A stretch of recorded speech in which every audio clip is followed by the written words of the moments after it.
Resgatando os dons espirituais, eu queria falar hoje sobre ignorantes nas questões espirituais. O texto que nós refletiremos, 1 Coríntios capítulo 12. E o versículo de número 1,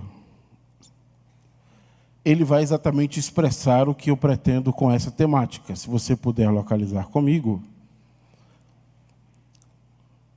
Ignorantes nas questões espirituais. Pode passar o próximo, por favor?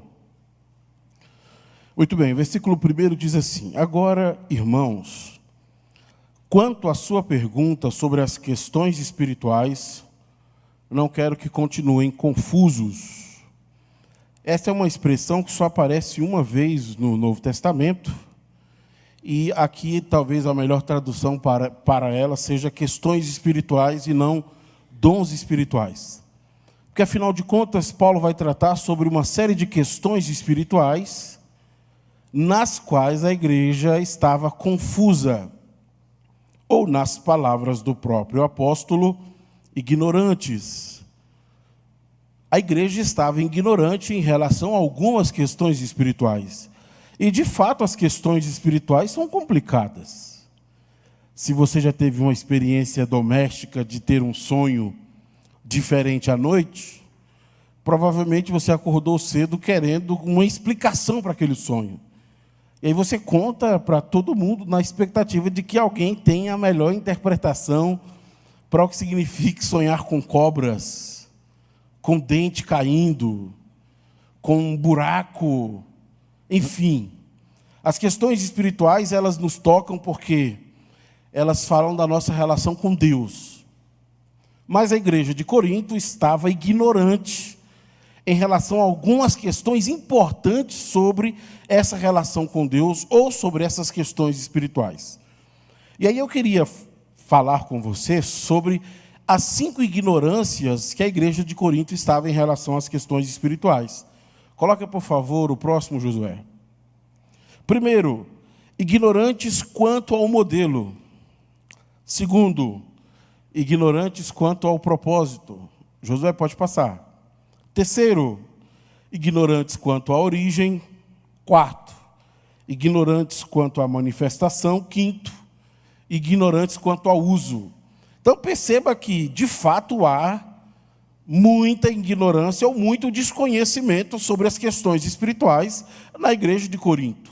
Eles têm dúvidas quanto ao modelo, eles têm dúvidas quanto ao propósito, eles têm dúvidas quanto à origem, eles têm dúvidas quanto à manifestação e eles têm dúvidas quanto ao uso.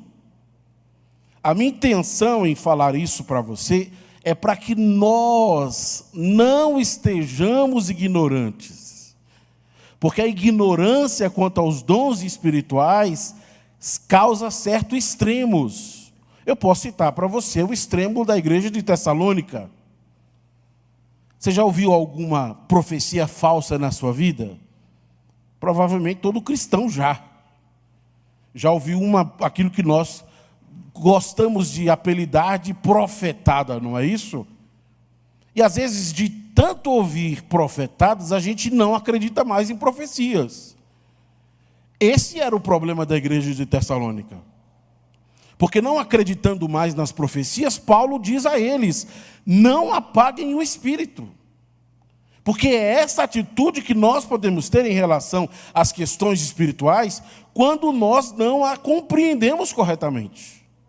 Então essas orientações servem exatamente para que nós não apaguemos o espírito e a maneira como ele se manifesta na igreja.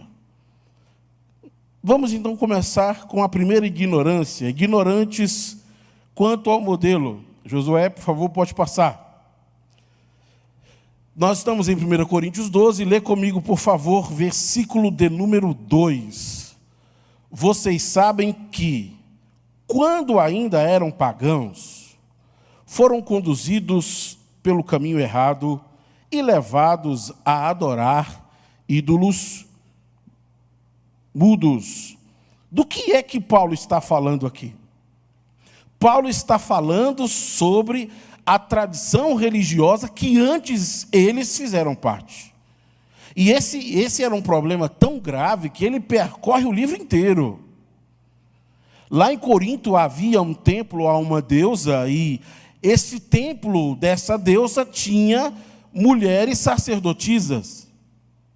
E essas mulheres sacerdotisas se identificavam por duas coisas. Primeiro, essas mulheres se identificavam por serem prostitutas. A forma como as pessoas adoravam aquela divindade era pagando e fazendo sexo com essas mulheres.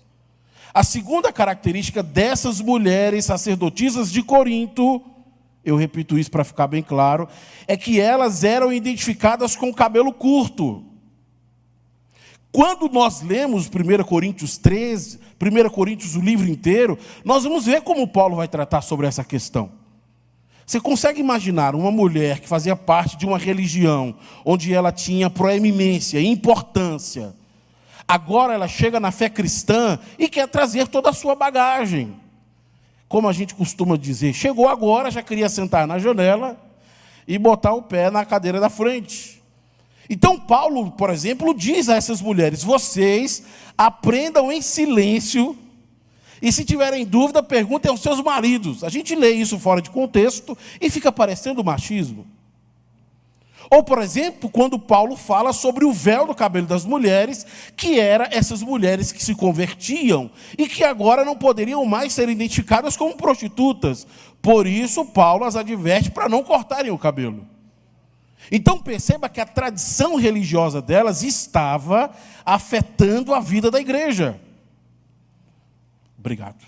Você consegue imaginar essa mulher que chegou agora na igreja e ela pergunta assim para os irmãos: que horas que vai ser o momento da bacanagem?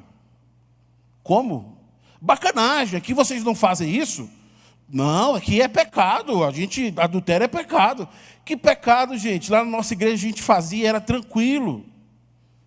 Então a igreja começou a passar certos problemas, a ponto de isso mexer com a cabeça de uns e Paulo dizer: vocês nem se incomodam com o filho que se deita com a sua madrasta. Todos esses problemas estão associados a essa influência religiosa. E a questão da compreensão da manifestação espiritual também. Será que nós hoje também sofremos influências de outras religiões dentro da nossa fé? Será que o cristianismo ele se torna parecido com outras religiões à medida que incorpora ritos e liturgias de outras religiões? Talvez você não saiba, mas isso infelizmente é uma verdade. Hoje nós já temos uma influência velada a ponto de surgir um novo movimento no Brasil, conhecido como neopentecostalismo, que é exatamente esse movimento que assemelha características de outras religiões. O problema é que nós não sabemos reagir a isso. Como é que a gente reage a essas influências de outras religiões à nossa fé? Eu queria mostrar para você um vídeo onde essa questão vai ser apresentada, e aí eu queria apresentar uma resposta bíblica para que a gente pudesse arrazoar sobre isso. O Renan Lima, ele disse assim: oi, no momento não tem água aqui do meu lado, só tem pinga. Posso colocar para fazer a oração? Renan, você pode, você vai pegar esse copo de pinga e você vai colocar, e eu vou consagrar esse copo de pinga. E quando você tomar esse copo de pinga, tudo que tiver de ruim na sua vida vai ser queimado. E você vai começar se libertando dessa pinga. Pode ter certeza disso. Porque tudo que nós fazemos com fé é abençoado. Se você não tem copo com água, o que você tem aí é vodka, o que você tem aí é pinga, você tem aí é cachaça. Coloque aí do lado, pode pôr, eu vou consagrar. E o poder de Deus vai se manifestar na sua vida. Mas se você tiver um copo com água que é mais saudável, como nós aqui, nós vamos pedir a Deus que... Gente, olha só, como é que a gente reage a isso? Geralmente, por limitação, nós damos aquela resposta genérica. Não, é isso aí mesmo. Se a pessoa tiver fé, pode até ser pinga, água. Porque Deus sabe, pastor, a fé da pessoa. Deus entende a motivação. E Deus sabe que ele tomando pinga, ele vai se libertar da pinga. Isso não é um pleonasmo. Isso é uma possibilidade. Basta tomar com fé. Isso soa até doce no ouvido de muita gente. Eu concordo com isso. Como é que a Bíblia nos orienta em relação a essas influências de outras religiões sobre a nossa? Como lidamos com essa questão? E a pergunta, para entender essa questão que eu estou polemizando, é a seguinte: será que toda manifestação que acontece dentro da igreja, toda manifestação de cura e milagre, é Deus quem está efetuando aquilo? Perceba comigo as palavras de Jesus. Evangelho de Marcos, capítulo 13, versículo de número 22. Pois falsos cristos e falsos profetas surgirão e realizarão sinais e maravilhas, a fim de enganar, se possível, até os escolhidos. Fiquem atentos, eu os avisei a esse respeito de antemão. O que é que Jesus está nos dizendo? Que uma manifestação de cura e milagre não significa uma ação apenas de Deus. Nos últimos dias dos quais nós estamos vivendo, o diabo também está se manifestando em curas e milagres, mas a intenção do diabo é outra. A intenção dele é enganar os escolhidos. Agora a gente precisa entender isso de uma forma mais clara. Como é que alguém pode ser enganado no momento em que ele é curado? Como é que alguém pode ser enganado no momento em que acontece o milagre? Então essa é uma questão importante. Porque o diabo se utiliza dessa maneira para, se possível, enganar os escolhidos. E é claro que Paulo escreveu sobre isso de maneira muito mais clara. E eu queria ler com você 2 Tessalonicenses, capítulo de número 2, do versículo 9 ao 12. Preste atenção que há uma riqueza de detalhes muito grande. Esse homem virá para realizar o trabalho de Satanás, com poder, sinais e falsas maravilhas, e com todo tipo de mentira perversa, para enganar os que estão caminhando para a destruição, pois se recusam a amar e aceitar a verdade que os salvaria. Portanto, Deus fará que sejam enganados, e eles crerão nessas mentiras. Então serão condenados por ter prazer no mal, em vez de crer na verdade. Isso que Paulo está dizendo é muito claro. Como é a enganação do diabo realizando sinais e maravilhas, e aí ele está associando isso mais uma vez ao diabo. Como é isso? Através do engano, fazendo com que essas pessoas sintam prazer na maldade. Versículo de número 12. Você conhece alguém que alguma vez sentiu prazer na maldade, supostamente sendo Deus o executor daquela maldade? Porque nós vivemos dias tão difíceis que às vezes a pessoa vem à frente contar o testemunho e ela diz assim: eu quero contar um testemunho, que alguém se levantou contra a minha vida e aquele miserável morreu. Ninguém toca no servo do Senhor. E a gente ficou ouvindo isso dizendo: é isso mesmo, tem que morrer mesmo. Que tipo de maldade é essa que assume o nosso coração, que nós sentimos prazer na morte dos outros? Que tipo de maldade é essa que assume o nosso coração, que nós não nos sentimos incomodados em relação à nossa realidade? Pessoas que frequentam a igreja e acontecem milagres na vida delas e elas dizem: como é que Deus está me rejeitando? Ele acabou de fazer um milagre na minha vida. Deus entende tanto a minha opção sexual, Deus entende tanto a minha perversão, que Ele decidiu confirmar que me aceita fazendo um milagre em mim. Não é Deus quem está fazendo isso. Quem faz as coisas para enganar as pessoas é o diabo. E a Bíblia está nos dizendo que as pessoas são enganadas por ele porque sentem prazer na maldade. Elas amam o pecado. Elas amam a perversidade. E os milagres vão acontecendo. E elas usam esses milagres como justificativa. Mas o texto bíblico está apenas dizendo que esses milagres são a prova clara de que o diabo está enganando as pessoas. Portanto, nós não devemos aceitar influências de outras religiões em nossa fé. Nada de rosa, nada de cachaça, nada de coisa alguma. O que está estabelecido para o povo de Deus foi estabelecido pelo próprio Deus. Quem usa de subterfúgios, levando o homem à maldade, ao diabo, para enganar e para perverter a alma humana. O povo de Deus não precisa disso. Nós não podemos ser ignorantes quanto ao modelo. O modelo que nós temos é aquele que vem de Deus. Segunda coisa que nós somos ignorantes. Versículo de número 3. Por isso, quero que compreendam que ninguém que fala pelo Espírito de Deus amaldiçoa Jesus. E ninguém pode dizer que Jesus é o Senhor, a não ser pelo Espírito Santo.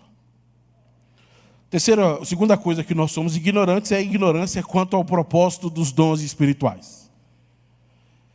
Irmãos, uma pessoa que possui o Espírito Santo, ela não pode, sob nenhuma hipótese, escandalizar o nome de Jesus.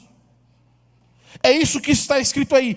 Ninguém que fala pelo Espírito de Deus amaldiçoa Jesus. Não é possível que uma pessoa se diga cheia do Espírito Santo e que ela cause vergonha ao nome de Cristo. E pior ainda, ela justifica os seus maus hábitos como sendo possíveis por ser um homem de Deus. Eu posso destratar as pessoas porque sou homem de Deus. Eu posso faltar com respeito porque sou homem de Deus. Muito pelo contrário. Se você é um homem de Deus e tem um Espírito de Deus na sua vida, você não escandaliza o nome de Cristo. O pastor amigo contou uma experiência muito triste que ele viveu, de ir numa concessionária comprar um veículo, e na hora lá de fazer a ficha, alguém perguntar de que ele trabalhava, e ele disse que era pastor. E o dono da loja não quis passar a ficha dele, porque ele era pastor. E ele ficou muito revoltado com aquilo. Mas aquela experiência que ele viveu expressa exatamente uma realidade que nos incomoda. Pessoas que se dizem servas de Deus e que escandalizam o nome de Cristo. Elas não são de Deus. Não é possível causar escândalo ao nome do Senhor tendo o Espírito Santo na sua vida. Não é possível você dizer que é homem de Deus e você só casa mal a sua igreja, mal a vida das pessoas. Isso não é possível. Ninguém que fala pelo Espírito de Deus amaldiçoa Jesus. Jesus não pode ser mal compreendido por causa da nossa maneira de viver. Nós temos que entender que o propósito da manifestação do Espírito Santo é trazer honra e glória ao nome de Jesus. E não vergonha a Cristo nosso Senhor. Então nós precisamos compreender que o propósito dos dons não é justificar os nossos maus hábitos, nem legitimar uma postura distorcida. Irmãos, e às vezes como dirigente de igreja, acontecem umas coisas assim que me deixam com uma raiva extrema, que dá vontade de bater até a cabeça no chão. A pessoa chega e diz assim: pastor, Deus falou para mim sair dessa igreja. Deus falou para mim ir para outra igreja. Eu falei, irmão, deixa eu só bater a cabeça no chão aqui rapidinho, que isso aí me revolta. Como é possível Deus mandar eu ficar e mandar você sair? Como é possível ser o Espírito Santo de Deus que manda eu ficar e trabalhar, porque o povo é dele, a igreja é dele, mas para você ele está dizendo, sai, que esse povo não é meu. Sai dela, povo meu. Se você está pensando em fazer isso, não faça, que nós acabamos de descobrir o seu pecado. Não bote Deus no meio da sua decisão equivocada.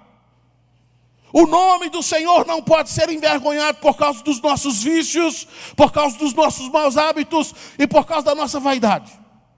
O nome do Senhor tem que ser glorificado por tudo que Ele faz no meio do seu povo.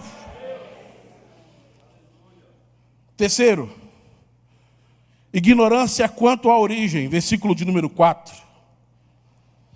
Existem tipos diferentes de dons espirituais, mas o mesmo Espírito é a fonte de todos eles. Irmãos, na reunião de obreiros eu tive a oportunidade de fazer essa pergunta aos obreiros. Eu gostaria de fazer a você, querido membro que me ouve. Quem você acha que é a pessoa mais espiritual de uma igreja? A pessoa que tem um dom de profecia ou a pessoa que tem um dom de sabedoria? Se você está na reunião, não pode dar spoiler, né?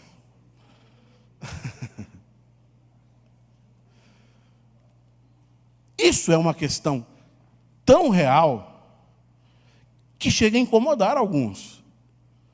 O irmão chega deprimido e diz, pastor, eu não presto, não valo nada. Por quê, irmão? Porque eu não tenho um dom de línguas. Eu sou a escória da igreja, pastor. Eu sou um zero à esquerda. Mas por que você acha isso? Porque Deus poderia me dar o dom de língua, mas Ele não me deu. Ele me deu outro dom, pastor, mas eu queria aquele que é mais espiritual. Você já teve a impressão, e eu vou dizer o que eu já tive a impressão, pode ser que eu esteja errado, que às vezes as pessoas dizem língua estranha para tentar espiritualizar o que estão fazendo? Você já teve essa impressão ou fui só eu? A pessoa está cantando e ela solta uma frase em língua estranha para dar uma espiritualizada no negócio. E só cantar bonito não basta. Já teve essa impressão também? O pregador está pregando, mas para dar uma valorizada no sermão e parecer que ele é espiritual, ele solta uma língua estranha assim, descabida, decorada. Esses são hábitos comuns por causa da nossa ignorância quanto à origem dos dons. Todos os dons vêm da mesma fonte que é o Espírito Santo. Todos. Se você tem um dom de sabedoria, se você tem um dom de profecia, tanto sabedoria como profecia vieram da mesma fonte que é o Espírito Santo de Deus. Você não pode se subjugar a um fardo que não existe. Os dons do Espírito Santo vêm da mesma fonte que é o Espírito Santo. Por isso, aquilo que Deus te deu para fazer é tão espiritual como o que o outro está fazendo. E nós podemos ficar marginalizando as coisas. Ah, não, bom na igreja mesmo é dom de cura. Se tiver cura, o culto é maravilhoso. Mas dom de conhecimento, ninguém aguenta mais conhecimento, gente. Pastor, espiritualiza esse culto aí, ninguém aguenta mais dom de conhecimento dessa igreja. Não faça isso. Todos os dons vêm da mesma fonte. Existem tipos diferentes de dons espirituais, mas o mesmo Espírito é a fonte de todos eles. Se você está sendo usado com dom de sabedoria, você é tão espiritual quanto quem está sendo usado com dom de profecia. Se você está sendo usado com dom de sabedoria, de conhecimento, você é tão importante quanto quem está sendo usado com dom de cura. E a igreja não pode ser ignorante quanto a esta origem. Quarto, ignorância quanto à manifestação. E para falar sobre essa ignorância, eu coloquei aí uma imagem que talvez representa essa nossa ignorância. 4 pessoas com os olhos vendados, pegando em partes diferentes de um elefante. Cada uma delas vai ter uma descrição diferente do que é o elefante. Porém, mesmo sendo uma descrição diferente, eles estão falando da mesma coisa. O problema é que eles não estão pegando no mesmo lugar. E às vezes, isso é um problema que nós temos e eu considero um problema gravíssimo e vou explicar para você. Nós achamos que toda manifestação do Espírito Santo é a mesma coisa. Versículo de número 6. Deus trabalha de maneira diferente, mas é o mesmo Deus quem opera em todos nós. Quer ver um exemplo prático? Você já viu uma pessoa orando na igreja, dizendo assim: Senhor, manda um avivamento sobre essa juventude, para que os jovens consigam vencer a carne, resistir ao diabo. Manda um avivamento poderoso sobre essa juventude. Isso é uma prova que nós não conhecemos as manifestações do Espírito Santo. Deixa eu lhe perguntar uma coisa baseado em Gálatas capítulo 5. Quem é que está lutando contra a carne em nossas vidas? O Espírito Santo. E qual a maneira como o Espírito Santo manifesta que ele está vencendo essa guerra? Através do fruto do Espírito. Ou seja, se nós queremos que os jovens vençam as influências da carne, nós deveríamos estar orando para que o fruto do Espírito se manifeste sobre nossa juventude. Quer ver outro exemplo que mostra isso de uma forma mais grave? Por que nós paramos de orar por avivamento? Você chega para uma igreja e pergunta assim para eles: vocês são avivados? O quê?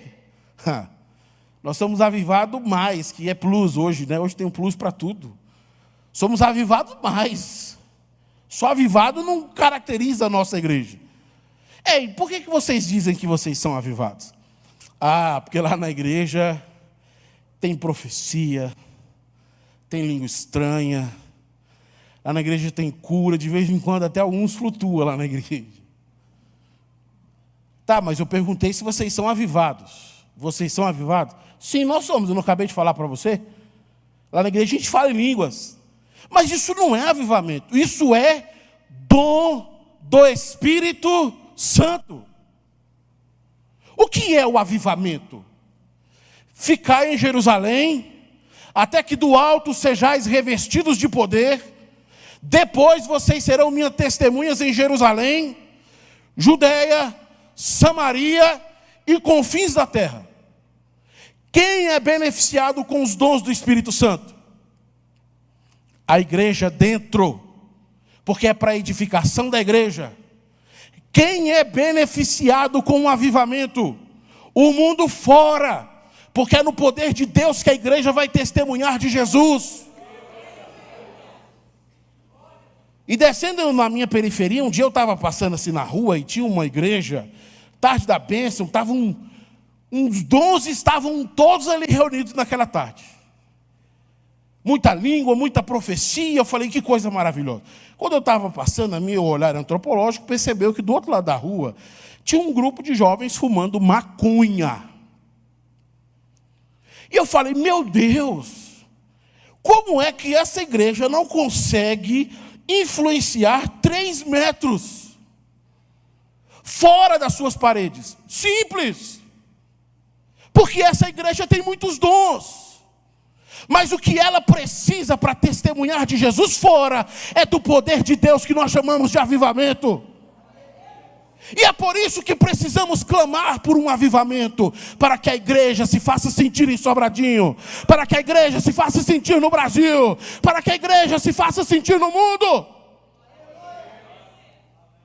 Nós precisamos do avivamento, nós precisamos dos frutos do Espírito, nós precisamos de regeneração, nós precisamos de santificação, nós precisamos da manifestação do Espírito Santo. E cada uma cumpre um propósito específico. E nós precisamos de todas elas. Quinto e último lugar. E essa talvez seja a parte mais difícil para todos nós. Ignorância quanto ao uso. Versículo de número 7. A cada um de nós é concedida a manifestação do Espírito para o benefício de todos. Ou seja, o que eu tenho dito a vocês é que os dons espirituais, eles servem para a edificação da igreja. A igreja é edificada. Por isso mesmo, que os dons espirituais estão incluídos na liturgia que fazemos a Deus. Não foi essa a promessa que Deus fez quando mandou edificar o tabernáculo? A minha presença estará no meio de vocês? Como é que isso acontece no culto? Como é que a presença de Deus se manifesta no meio da igreja? Através dos dons espirituais. O problema é que nós nos esquecemos do culto e passamos à subjetividade dos dons espirituais. O que eu estou querendo dizer com isso? Eu queria ler o capítulo 14 para deixar isso mais claro, para não parecer minhas palavras. Começo com o versículo de número 1.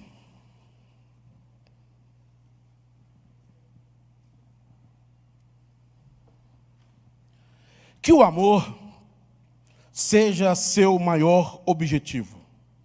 Contudo, desejem também os dons espirituais, especialmente a capacidade de profetizar. Pois quem fala em línguas, fala apenas com Deus, pois ninguém mais o entende. E em espírito fala verdades ocultas. Mas aquele que profetiza fortalece, anima e conforta os outros. Quem fala em línguas fortalece a si mesmo, mas quem profetiza fortalece toda a igreja. Gostaria que todos vocês falassem em línguas, mas gostaria ainda mais que todos profetizassem, pois a profecia é superior a falar em línguas, a menos que alguém interprete o que vocês dizem, para que toda a igreja seja fortalecida.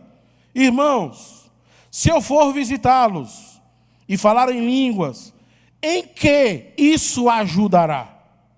Mas, se eu lhes trouxer uma revelação, um conhecimento especial, uma profecia ou um ensinamento, isso lhes será proveitoso. Sobre o que é que Paulo está falando?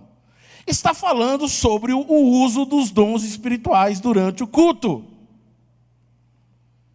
E eu falei a afirmação, e agora eu quero explicar para você, que o problema dos dons espirituais é que nós gostamos do fator subjetivo dos dons. Às vezes nós nos esquecemos que os dons espirituais se revelam no contexto do culto. Quem é que está sendo glorificado no culto? Deus, claro. O problema acontece quando nós dizemos, por exemplo, o culto hoje foi uma bênção. Quando uma pessoa dessa está dizendo isso, o que é que ela está assumindo? Que subjetivamente ela foi tão tocada, tão emocionada, tão constrangida, que aquilo foi incrível.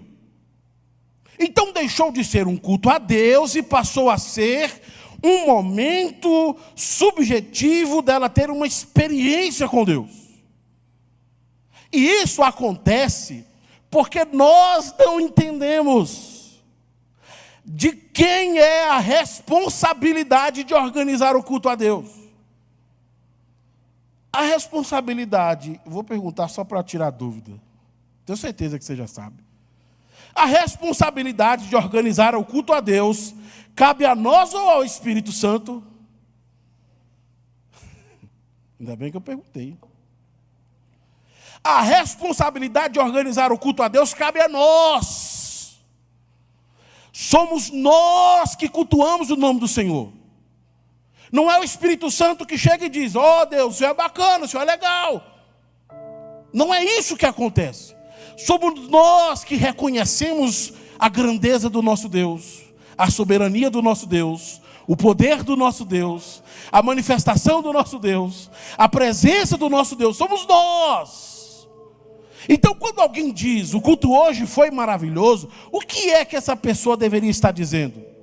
O culto hoje foi tão bom que todo mundo participou da adoração a Deus. O culto foi tão bom que o nome do Senhor foi entronizado do começo ao fim. O culto hoje foi tão bom que Deus recebeu honra, glória, louvor, que só Ele merece. Culto a Deus significa isso. Ele é a referência de exaltação e adoração entre nós. Mas Deus é tão generoso que permitiu que a sua presença estivesse no meio do culto.